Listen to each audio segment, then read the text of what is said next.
Except our whole culture's doing Diddy party, and everyone wants to pretend that Diddy's this really bad dude who's like the only one who's doing it when everybody's doing it. Sorry to be realville with you guys, right? It's so nice for our culture to look at him and be like, oh, you're so bad. Now, yes, did he maybe do some bad things that are actually really, yeah, probably. But that's not the point.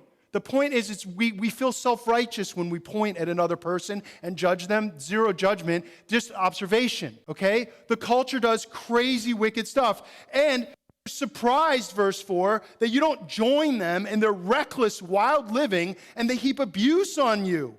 But they're going to have to give account to him who's ready to judge the living and the dead. For this reason, the gospel was preached to those who are now dead, so that they, that's the people who are dead, might be judged according to human standards in regard to the body, but live according to God in regard to righteousness.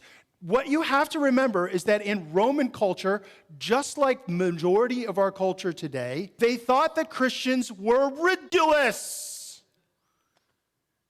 And a man in my position cannot afford to look ridiculous, they say. They thought it was absolutely bonkers nuts. They said, listen, there really is no divine judgment on the horizon for anyone, okay? There's going to be no retribution for these quote-unquote moral wrongs. You know, look, we're all just going to this underworld of Hades, so live it up a little. And do you see that nothing changes?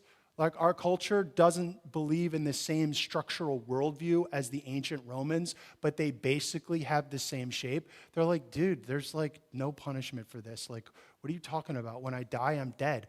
YOLO. Why you got to be such a hater? Huh? And they basically said it was so bad for Christians to like be so like creepy judgmental, right?